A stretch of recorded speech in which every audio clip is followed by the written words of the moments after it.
Hey there, and welcome to another episode of the Top 30.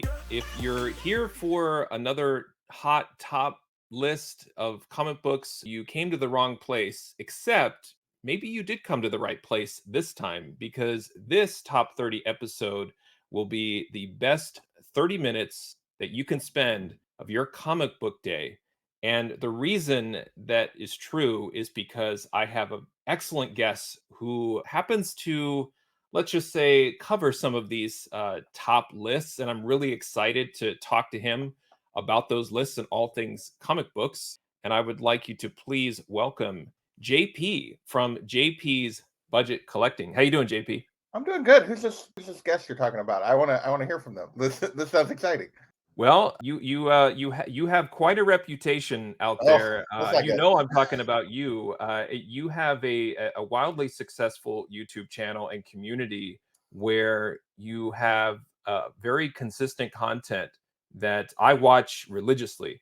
I when I got I back appreciate into the it. hobby, your channel was one of the first channels that I discovered, and I was really drawn to not just the analytical process that you kind of go over and describe through your videos, but how grounded you were and how realistic. I kind of learned about the hobby and kind of getting back into it through your videos. So it is you. You are the guest. I don't know if I can live up to that introduction. Well, We'll no, try. I Let's really try. appreciate you being here, and I think that if you wouldn't mind just kind of talking about you as a collector and your channel, just to let the folks know more about yourself. I was a kid that read comics like everybody else, and then I really didn't start even collecting comics as a kid until I got to college. I was a little bit late into getting comics, and I collected pretty consistently for about 6 or 7 years, and then I got out of grad school. I moved to a town that didn't have a comic book store, and comics just faded into the past for 15 years. And then, gosh, what, 2017, I was helping my sister move and realized she moved to a house that was like a block from a comic book store. And I walked into one for the first time in 15 years, and I was hooked again.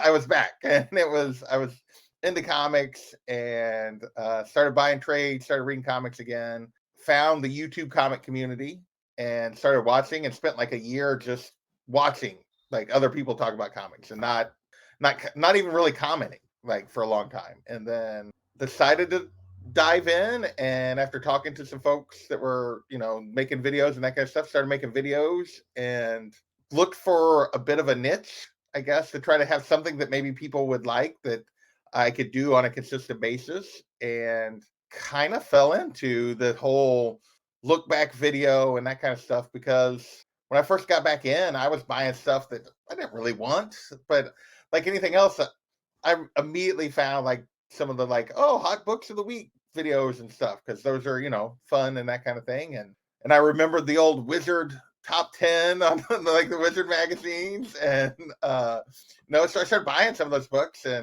And there was a YouTuber at the time, he hasn't done anything, capital JB Comics, and he was doing a video where he was like, at the end of the month, he'd like look back at the hot books for the month and see how they were still doing by the end of the month.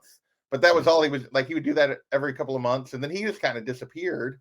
And I was like, that would be good to do, but I should give it more time. And that's where kind of the look back and everything that I do kind of on a consistent basis. No, you mentioned the Wizard magazine. That's yeah. I every month when that magazine came out, I flipped right to their top list. Yeah.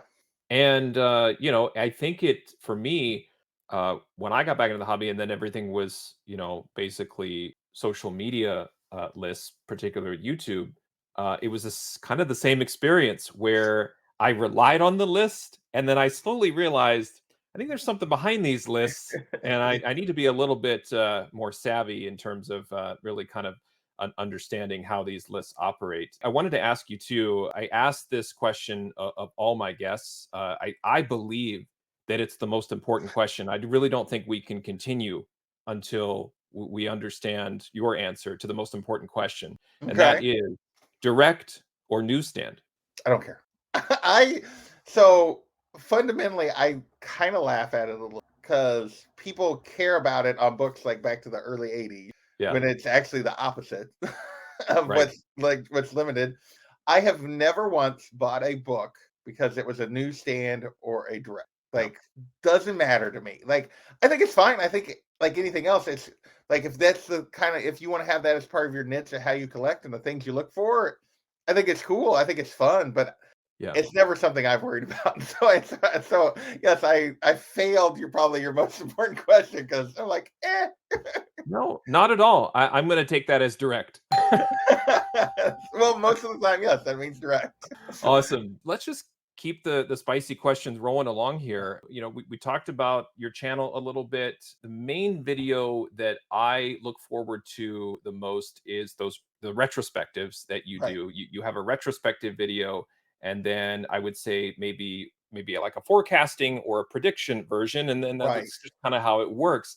And it's all kind of based on these lists that come out. And the question that I have is, are these hot lists truly for hot books? So, yes, I think they are. Like, obviously, the thing to remember is there's a person putting these together. Like, so there's obviously an agenda and something behind how they put the list. And just because you'll notice that like there's not consistency. Like you can look at whether you look at the CBSI Hot Top 10 or the Comic Tom Key Collector list or cover prices list or whatever list you're looking at, there's going to be some variation in the hot books. But I do think they're generally the books that are.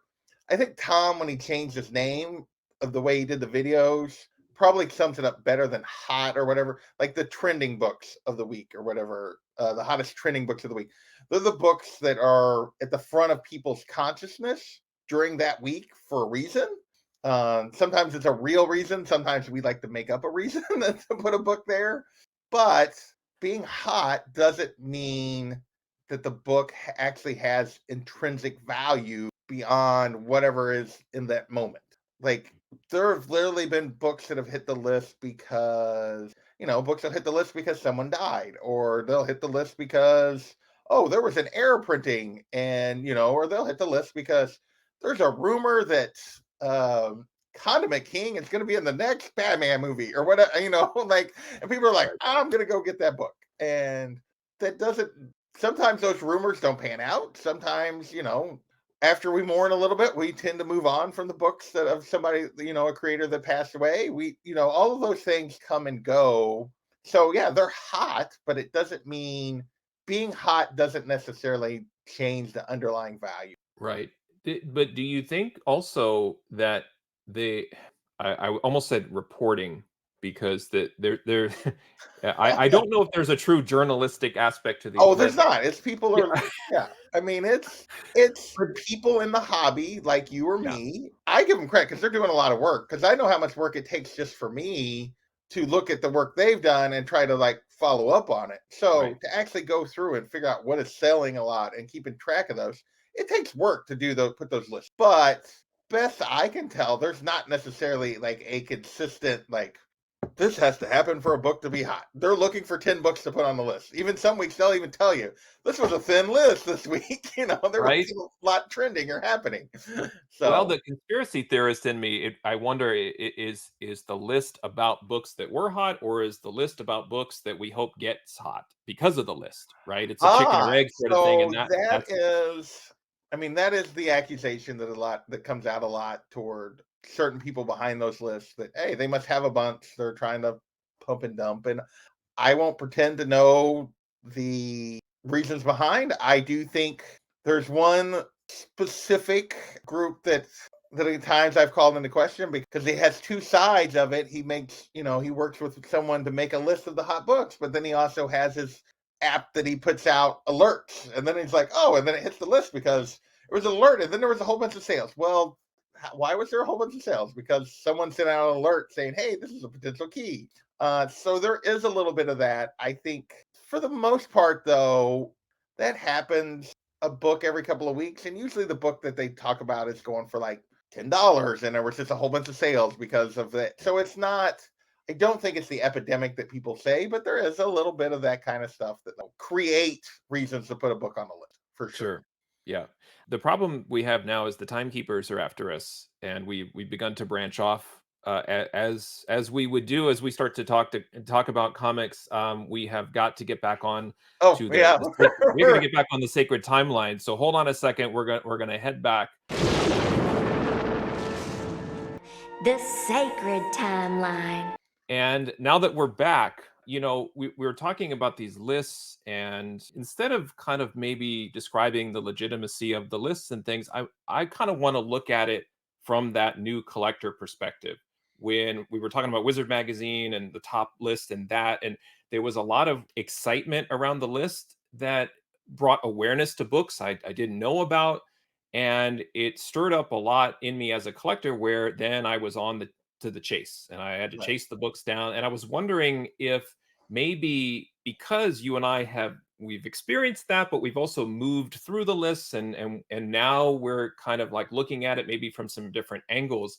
If there's somebody that's breaking into the hobby right now and they encounter these lists, what is your advice to kind of a new collector, or any collector, I guess, in general, when kind of like encountering these lists and reviewing them? So my general advice is just patient. The number of books that in the 5 years I've been doing the look back list and everything that have taken off to a level that most collectors can't afford them at some later date, that they don't come back to some value you can get to them. I can literally count on both hands. Like and probably won't use all 10 fingers. Like the number of books that have just went through the stratosphere that like, oh, if you missed out, you missed out. Like it almost never happens. Just literally never happens. The FOMO is unnecessary, and I'm going to you kind of prime me for this question, so I'm going to use an example. Like you can get a book if you're patient enough. The opportunities will come back around, and I'm going to throw this up, and everybody's going to be like, "That's not like a chase book or anything, like a hot book." This book came out 30 some odd years before I was born.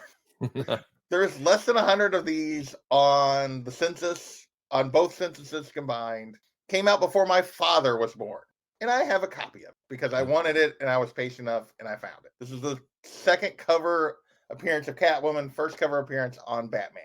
I have a very tight budget as a collector and I could get this book. There is not a modern book you won't get an opportunity to if you really, really want it. And that is my spiel to anybody. Like, you can get them. They're there. They exist. There's less than 100 of these on the census. You can find it. It's not that it'll happen. The opportunities will be there. If you really want it, you can get it. Yep. And there's no reason to chase it crazy peak. That's my advice. So essentially, and it does, and I've heard you talk about this too. I think you always intro your videos consistently, but like that's where the real advice is. You talk Yeah. about being patient. You talk about like you're basically equipping collectors with the tools to avoid and fight FOMO, which is Yeah. dangerous in this hobby. And that is one thing that I learned early on about your content is you're being direct, but not overly direct, but you're basically giving folks kind of this guide. Like, yes, we're going to do a retrospective, but through the retrospective, we're going to be learning, Yeah. continually learning. And Yeah. that's what I picked up on was the patience aspect, but also the point that you just made, which is super critical. And I kind of gloss over it sometimes on my videos where I say there's plenty of comic books, like wink, like you cannot, it's not, I don't need your copy of Batman. Like Right. there's plenty of Batman There's other comics out that. there from brand new books all the way back to his first appearance. So there's lots of comic books to be had, and I say these things almost to like remind myself, like I don't need to FOMO, I Oh, don't need to stress or overreach if it's an auction or something like that.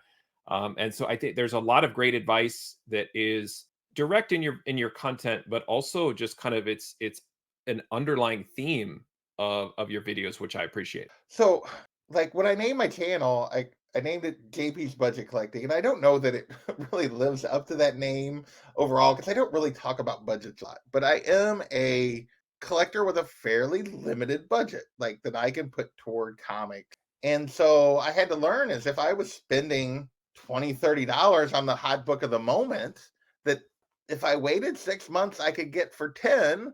Like I wasn't being efficient with what I was, Right. how I was putting my resources into my collection. Right. And half the time, like like you, when I got back in, the reason the video exists is because I made mistakes. Like when I first got back into collecting, Yeah. like I was buying books that I didn't really want ultimately, and because they were the book of the moment.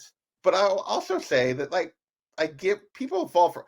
I still find myself like I'll see a hot cover and I'll be like, I really want that, even though I know. And it's like, just be patient. Like I still, it's a remind every week. It's a reminder to myself as much as it is a Yes, video for anybody else. It's it's like, I hey, know.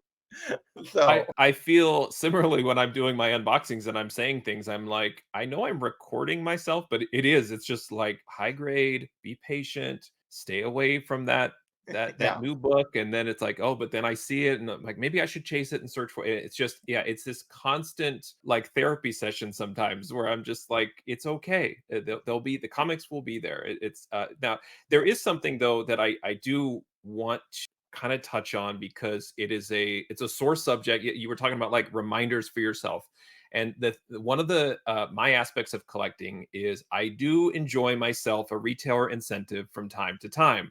oh yeah, I think that is an area that it's not a niche area per se, but it is kind of a part of the hobby that I had to kind of relearn and figure out. Like I knew what variants were, but in terms of retailer incentives, the ratio books, because I think that just it's inevitable that these show up on these lists, so you have to cover them. right. Before we get into some of the JP rules, which I love and I try to abide by, but I break, so I Yeah. Oh, apologize. I know. Who But doesn't? how do you just feel about retailer incentives in general? I'm of two sides. I despise when we get to like when Marvel put out a new #1 and there's literally 100. Like Yeah. it's just so overkill.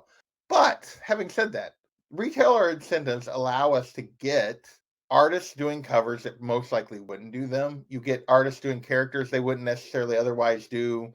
You get a lot of cool like opportunities through having this incentive program, having these variants. We get a lot of cool covers that we might never have seen. You get someone like a Frisian or an Adam Hughes or other artists that people love a lot get an opportunity to an art germ really like be a part of the hobby, and maybe they wouldn't without because they don't necessarily do internal pages anymore and they're not necessarily going to do that. So I think there is value in the incentives. I don't have a problem with like I fall victim to two or three a year that I'm like, oh, for the most part, most part Right. I so I don't think they're inherently bad or good or anything. I think they offer some cool opportunities. I think you just have to be smart and understand that the vast majority aren't necessarily going to hold any real value long term.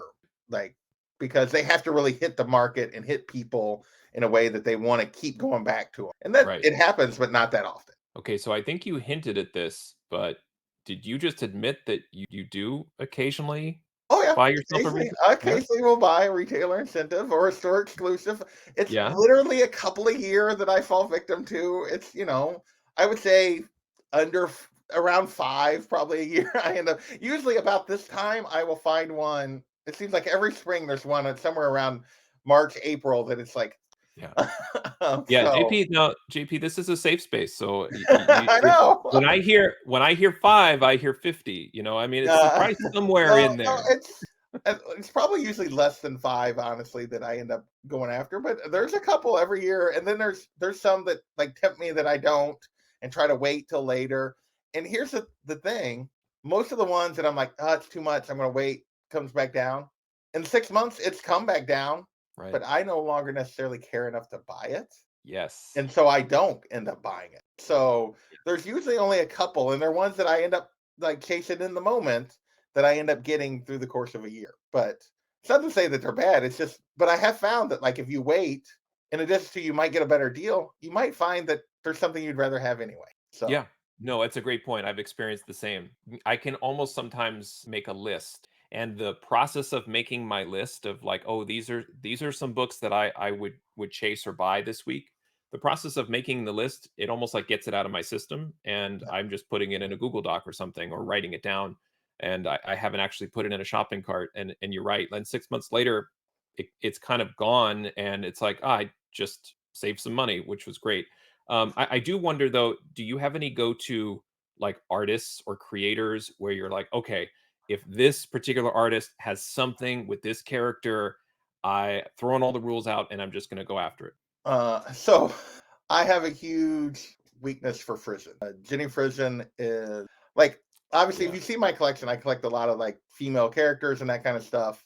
And I like sexy covers and all that kind of thing. There's something about Frisian that I enjoy even more than like a Hughes or J. Scott Campbell or, some of the other sexy lady things. And I Yep. can't quite put my finger on. She's slightly more realistic. She's not as overtly over the top sexy and like the character she draws, but Hmm. like it started with like her Wonder Woman and her Red Sonja covers, which were from even before I was really collecting. I was reading those digitally. Those are when I found her. And she did Wonder Woman and she did Catwoman run and she's done some Poison Ivy and Harley Quinn covers. So she's done a lot of characters I also enjoy and care about. It's been part of it. But yeah, there's something about Frisen's style that I just absolutely am a sucker for almost every. I I I wholeheartedly agree. I'm staring across the computer here on the wall. The Sandman Universe Nightmare Country #1 I have on the wall is one of my favorites. For me, it's Frison, and then it's Art Germ. I've got a Yeah. couple back here. If they're ratios with those two artists in particular, yeah, I end up breaking the rules. I just found the upcoming Spider Gwen Ghost Spider by Frison. That Yeah. one looks great. But you're right. It's not over the top. It's very subtle. And I always love the expressions that she puts on her characters. Yeah, it's just I have to break the rules, throw the rules out, and go after them and chase them. Now, the rules that I speak of, these are your rules. These are the rules that They're I not my have. rules. I learned that they are your rules, and I would love to get kind of. I think I understand them, but could you explain, particularly with retailer incentives, what JP's rules are? So I've been doing this. I've been doing the look back video now for over 5 years. And because I started right when I started my channel's over 5 years old. And one of the things I did early on was I was documenting like what was going on with the books that I found. Like at first I was for a long time I was doing it on paper. Now I have a little spreadsheet where I type them in, what their values are after 6 months, to make it easier for me to make the look back video. And I started noticing patterns that, like you talked about earlier, like the beginning of my video, I thought, what can we learn this week? My profession is I am a scientist. Like I do science for a living. So I'm a data person. So I keep track of what is going on with these. But typically for like your 1 in 10, your 1 in 25, your 1 in 50 retailer incentive is triple ratio. So they usually when they come out, like just in general, retailers start them at ratio. Basically, a 1 in 25 is going to cost you $25 most of the time, no matter what the 1 in 25 is to start with. And then a 1 in 50 is going to cost you around 50. Sometimes 1 in 50s will start a little lower. They'll be like 40, 35, 40, but usually they're around that ratio number is where they start the value. And then they see what the market does with it. And typically a hot book that hits the list is going to be double ratio or more in that first week after it's released. It's going to be going on the secondary market for double ratio or more. So 1 in 10 would be doing 20, and 1 in 25 would be doing 50. 1 in 50 would be doing around 100 just to make the list. What I've noticed is for a book to hold in those first three categories, it almost always has to get to at least triple. Now, it could happen in the first week or it could happen the second. You'll get books that will peak in week 2 versus week 1. But in those first couple of weeks, it's got to get to triple ratio in order to really have a chance to hold. Now, that is broken down a little bit since we came out of the boom of 20 and 21. It hasn't been quite as consistent. Like it's almost taken more than triple ratio to get books to hold sometimes. But it's a pretty consistent pattern if you look at it in terms of the way the values go.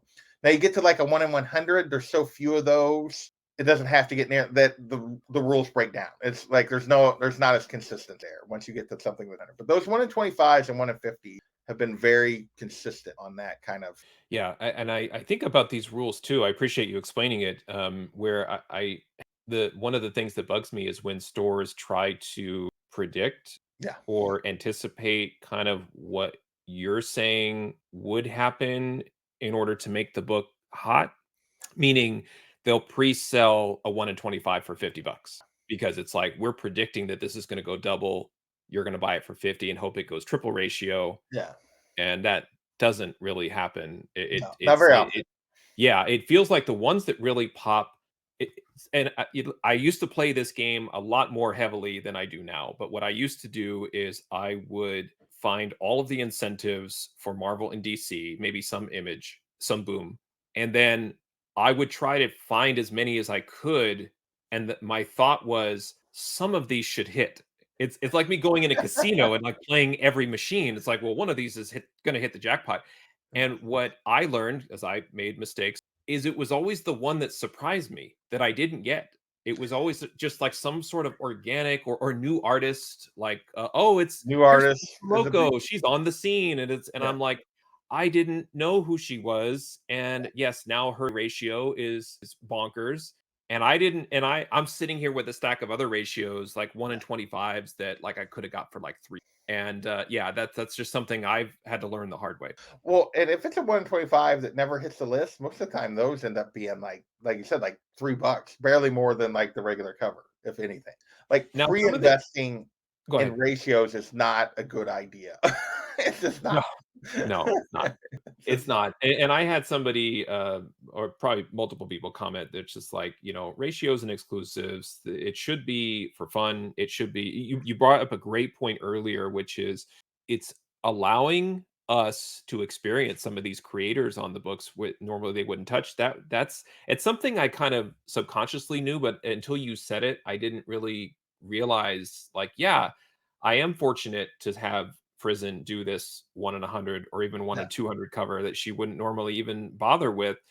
So it's a nice compromise, but it should just be for the collectability, not for any investment or value. Yeah, yeah, for agreed. sure. Now, a couple of the other the kind of the classification that you do, the I'll be back, come on man, dumpster fire, Yes. great cat. I love those. I love that you've consistently more or less use the same imagery for it. I love it. It's a lot of it's entertaining, but I also understand, that there's some seriousness to it, kind of behind the scenes, which is again you're being direct without being overly direct or heavy-handed, where you're like, hey, we probably don't need to overreact to this book. I guess the question I have for you, understanding your background, is this a mixture of analytics and kind of your experience in your gut, kind of having analyzed the market for this long? Or, are there specific trends that you look at? Or is it kind of boiled down to maybe some common sense? I think at this point, so you're referring to kind of the other video, which is the cash or trash video that I Right. do, where I look at this week's books and I make predictions for like my 6 month video. And when I started that, I wanted it to be goofy and silly and like, you know, it didn't really end up being exactly what I wanted. And originally I was going to have like guests and we kind of make fun of the books and we'd be kind of silly about it and not take ourselves too seriously. Because I knew the predictions aren't like, I can't predict that this 1 in 25 that's currently going for 65 is going to be 45 in 6 months. But I can tell you probably that it's probably not going to be worth what it is. It's probably going to decrease in value because of where it's at.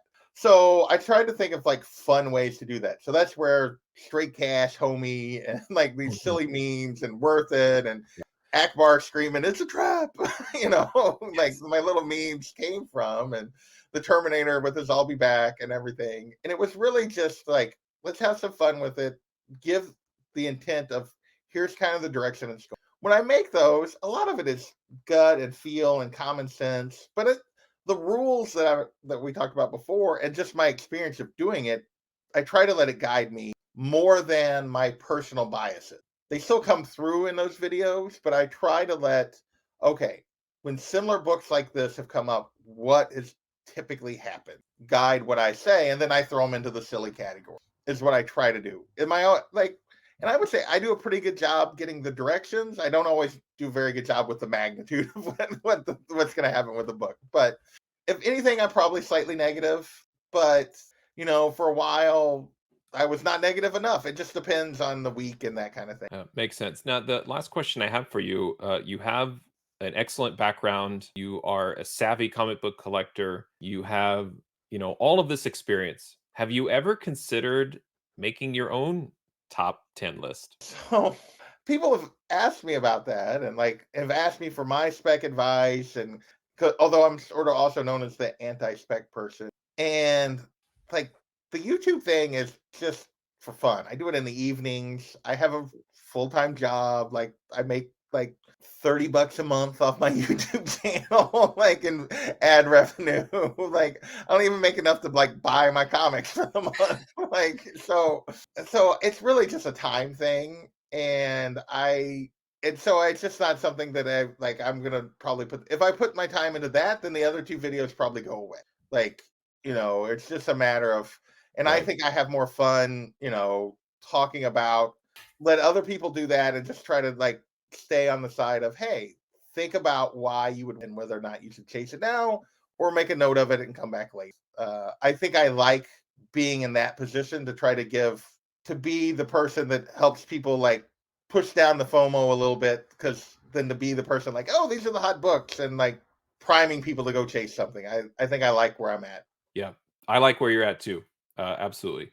All right. Well, JP, I would love nothing more at this point if you could show me your. I I meant your comic. Yes, If you had a I do. comic book that kind of maybe you had a story behind it. So my story is like I was always into comic characters, but it was like when I was a kid, it was Spider-Man and His Amazing Friends, the cartoon, and like Batman 89 movie. And when I was a kid, I'm a Gen X kid. Like literally, we'd go to the grocery store, and my mom would leave me in the magazines, and I'd read comics off the spinner rack while she was going around the grocery store, because it was no big deal in the '80s to just leave your 10-year-old at the front of the grocery store and wait for him to come back. It was a different world back then. And so I never really bought comics. I read a ton of comics, but I never really bought comics when I was a kid. And it wasn't until I got to college and a buddy of mine was like, hey, I want to go to the comic book store. And I was like, sure, let's go. And this book came out in October of 1996. I was a freshman in college, away from home on my own for the first time, and it sort of changed the way it changed who my favorite characters was. It changed the way, like, it was a story that still to this day speaks to me, because this character was going out on their own. They were in a new city. They were away from their mentor. And yeah, it is like my favorite character to this day is Nightwing. It's Nightwing #1 from 1996. This is Mhm. the start of the storyline. This is my original copy. So I took, even though I read it like a billion times, I took pretty good care of it. It just spoke to me on so many levels, because he was out on his own, trying to do his own thing, live his own life away from Batman and away from the Titans. It was just him, and it was, yeah. So that is the book that is my favorite comic. It's Nightwing's still my favorite character, and yeah. So that was the book I was going to share with you. So Yeah, that's awesome. And again, I'm envious of you for so many reasons, but I love that you have that favorite character, the story with that comic book, and I sometimes wish I could really kind of pick a lane and stick with a team or a character or a creator. I feel like I'm all over the place, and I've seen the background of some of your videos. You have Nightwing books and things like that, and it's so cool when you can bring a book like that from the past and you yeah, got it graded. And I love all of that. So thank you for sharing that with us. I will say though, I think for the most part, I've let you off pretty easy here. I think these questions you've been were nice. were decent, but I think we got to get into some rapid fire. Okay, Are you ready for this? let's do it. Let's do it. All right.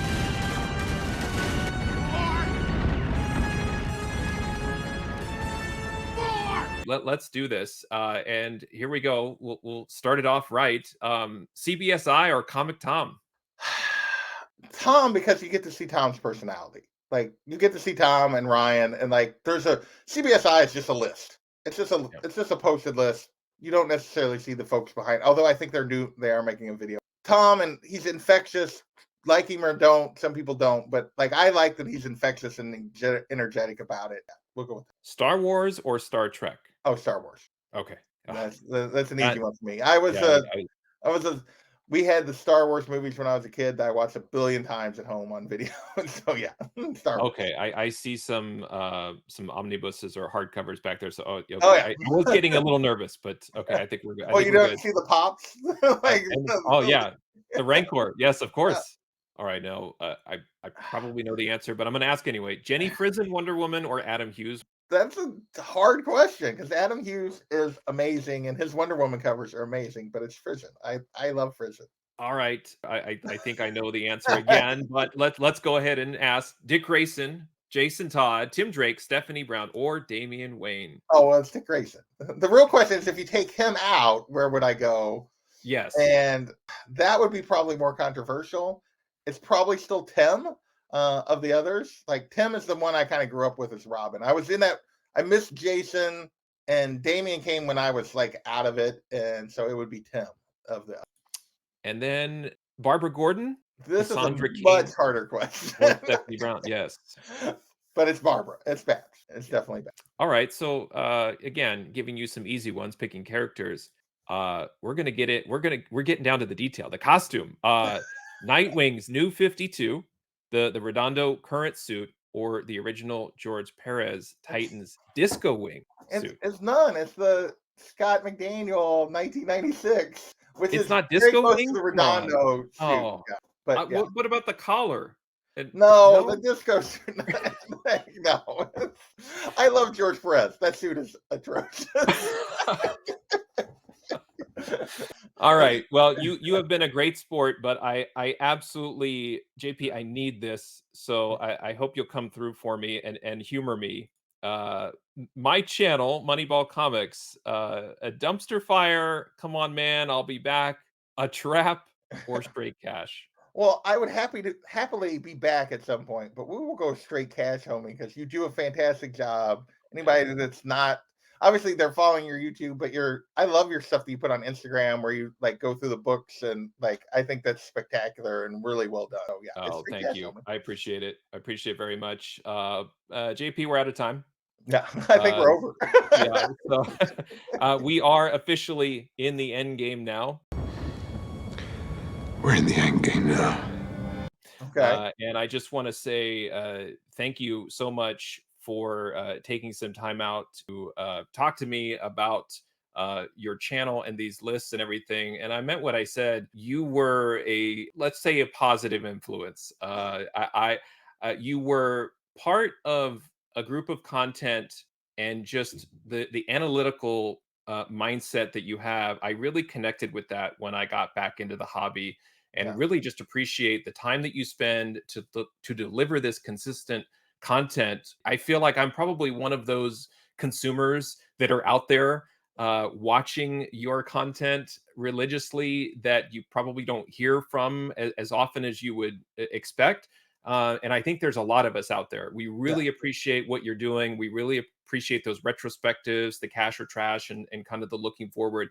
It's really kind of kept me grounded with my comic book collecting. So I appreciate this conversation and really appreciate what you're doing. Well, I appreciate you giving me the opportunity to come talk with you and hang out. And, this is the conversations is what makes this fun for me. And yeah, and and the look back probably would have ended a long time ago, but I consistently get comments of like, hey, found your channel. This is great. Like, thanks for doing this. And those are what keep me going. All right, that was JP from JP's Budget Collecting. You can find him on YouTube at JP's Budget Collecting. You can also find him on Instagram at JP_collects. Just a wealth of comic book knowledge and a lot of fun when you're looking for regular comic book content. He has great weekly videos that I've been watching for a number of years now, and always look forward to checking out his content. Thanks for watching. Happy collecting, and see you next time.